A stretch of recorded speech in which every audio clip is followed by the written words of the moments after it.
بسم اللہ الرحمن الرحیم۔ السلام علیکم ورحمۃ اللہ وبرکاتہ۔ آج کی ویڈیو میں ہم آپ کو بتائیں گے قوم لوط کا عذاب۔ حضرت لوط علیہ السلام حضرت ابراہیم علیہ السلام کے زمانے کے نبی تھے۔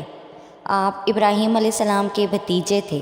آپ کو اللہ تعالیٰ نے ایک ایسی قوم کی طرف بھیجا جو فلسطین یا جارڈن کے آس پاس بسی ہوئی تھی، جسے سدوم کہا جاتا ہے۔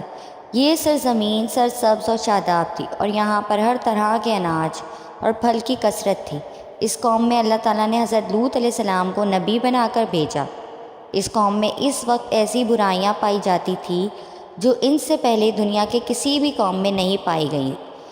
اس قوم کے مرد اپنی نفسانیت یعنی جسمانی خواہش کو پورا کرنے کے لیے مردوں کے پاس جاتے تھے، اور یہ بے حیائی اور برائی اتنی عام ہو گئی تھی کہ وہ اپنے اس برے کام کا برا نہیں سمجھتے تھے، بلکہ اس پر فخر کیا کرتے تھے۔ روایت میں آتا ہے کہ اس بے حیائی کا کام کی شروعات شیطان نے کی، اور وہ ایک خوبصورت نوجوان بن کر آیا اور اپنے ساتھ وہاں کے مردوں کو برا کام کرنے کے لیے بہکایا، اور اس طرح قوم لوط میں یہ بے حیائی پیدا ہو گئی۔ یہ لوگ عورتوں کو چھوڑ کر مردوں کو اپنی ہوس پوری کرنے کے لگے۔ حضرت لوط علیہ السلام نے اپنی قوم کی اصلاح کی بہت کوشش کی۔ وہ کئی برس ان کے درمیان رہ کر ان کو دین کی دعوت دیتے رہے۔ حضرت لوط علیہ السلام نے فرمایا، اے میری قوم، تم لوگ ایسا برا اور بے حیائی کا کام کر رہے ہو جو آج تک دنیا میں کسی نے نہ کیا ہے۔ یہ بہت بڑا گناہ ہے۔ تم اپنی عورتوں کو چھوڑ کر مردوں کے پاس جاتے ہو۔ اگر تم اپنے اس برے کام سے باز نہ آئے تو مجھے ڈر ہے کہ ایک دن تمہیں اللہ تعالیٰ کا عذاب گھیرے میں لے لے گا۔ میں تم سے اپنے اجر دعوت حق دینے کی کوئی قیمت نہیں مانگتا۔ میرا اجر تو میرے رب کے پاس ہے جو سارے عالم کا مالک ہے۔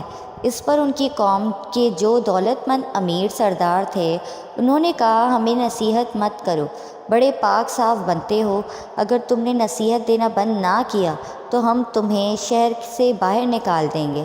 حضرت لوط علیہ السلام کی نصیحتوں کا جب ان کی قوم پر اثر نہ ہوا سوائے تھوڑے سے لوگوں کے جو ایمان لے آئے، تو حضرت لوط علیہ السلام نے اللہ تعالیٰ کی بارگاہ میں دعا فرمائی، اے میرے رب، میں نے اپنی قوم میں دن رات تبلیغ کی اور انہیں تیرے عذاب سے ڈرایا، لیکن وہ اپنے کفر میں اور آگے بڑھ گئے، اور اے میرے رب، اب یہ ایمان نہیں لانے والے، اب ان کا فیصلہ تو ہی کر۔ اللہ تعالیٰ نے قوم لوط کی جانب عذاب دینے کے لیے 2 فرشتے بھیجے۔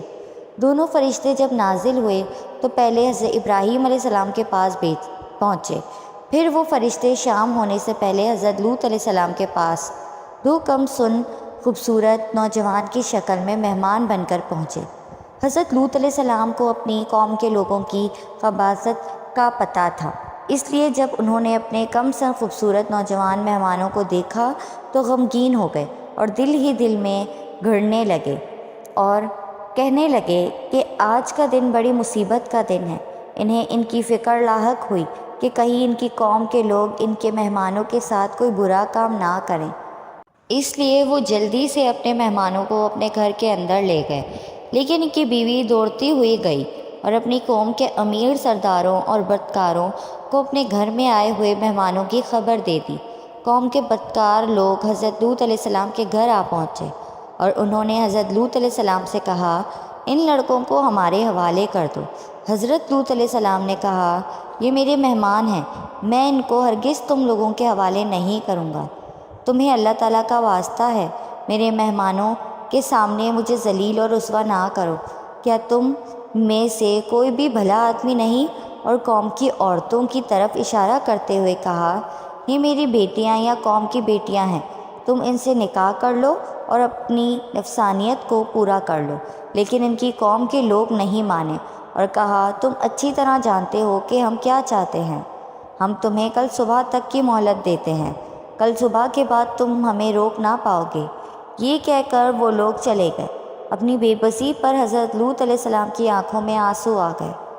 وہ چاہ کر بھی اپنے مہمانوں کی حفاظت نہ ہی کر سکے، کیونکہ ان کی قوم کے بدکار لوگوں تعداد میں زیادہ طاقتور تھے۔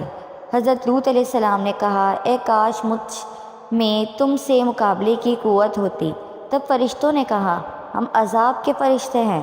اے لوط علیہ السلام، گھبرانے کی ضرورت نہیں ہے، ہم تو کیا وہ تم تک کبھی نہیں پہنچ سکیں گے۔ اللہ تعالیٰ نے ہمیں آپ کی قوم کو عذاب دینے کے لیے بھیجا ہے۔ آپ کے ساتھ جو لوگ بھی ایمان لائے ہیں صبح صادق سے پہلے اس بستی کو چھوڑ کر دور چلے جائیں اور خبردار کوئی مڑ کر پیچھے نہ دیکھے۔ اب ان گنہگاروں میں سے کوئی نہیں بچنے والا۔